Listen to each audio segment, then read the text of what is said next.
Hey guys, so it's going to be a video that's going to help you guys understand what is the nationality and what is heritage, the difference, so you could write your fifth paragraph of your identity hyperdoc. So we're going to start by opening up the document, the one that is linked to your hyperdoc that you made a copy of. And you're going to go to here. This is the document. So far we T4'd and discussed ethnicity, and you wrote down 3 things about your ethnicity, and then T4'd race, and then you wrote down 3 things about your race, and then those turn into your 4th paragraph. Today it's going to be nationality and heritage. You're going to write down in class 3 things about your nationality, 3 things about your heritage, and that'll be your 5th paragraph.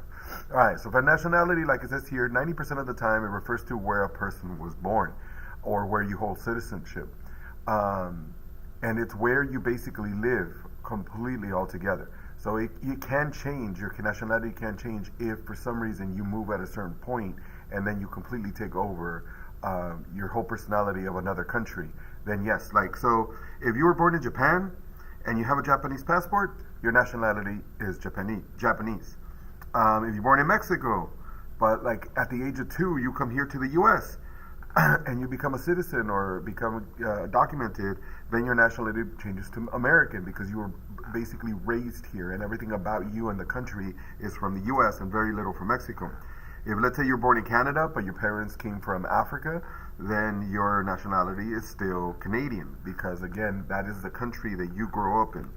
Now there are some examples right now where, like in the news, where it talks about Palestine, and whether it's the nationality or not, the people of Palestine say it is, that they are a separate country.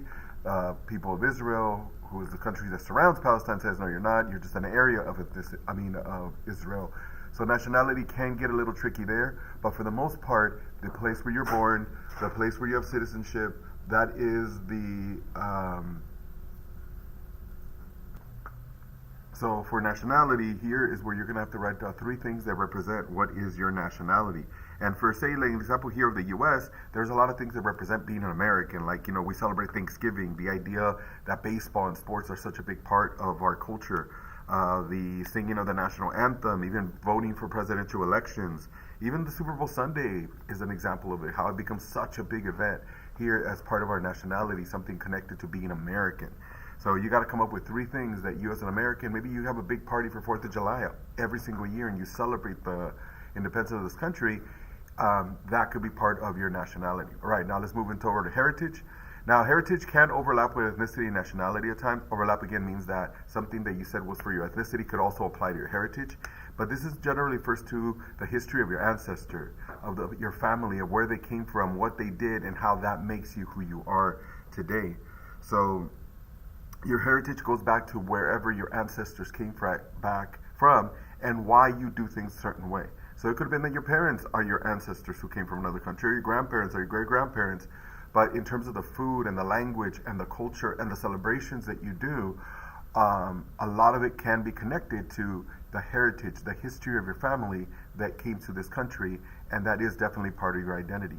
So like for me, my heritage for sure is Mexican because my parents were Mexican.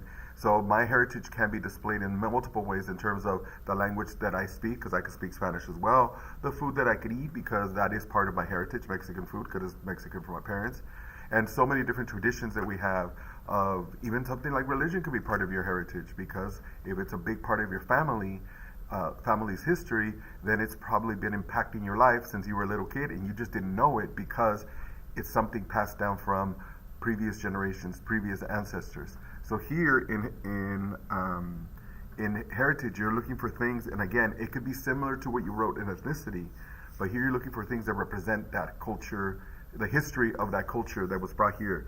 So it could be the food, again, like the language. It could be holidays or traditions, like if you celebrate Dia de los Muertos here, that is definitely not an American thing. That is something that your ancestors brought here. Again, it could be your parents, it could be your grandparents, and it is part of the culture of Mexico, so it is your heritage. It could be music, it could be dancing, it could be family stories or family history that, everybody talks about what your great-grandfather did or great-great-great-great-grandfather did in the revolution in Mexico or so on. So the idea is these are anything from stories, oral traditions that we talked about before, your history, music, dance, traditions, holidays, language, food, all kinds of things. So all those can be part of your heritage, so you got to write down 3.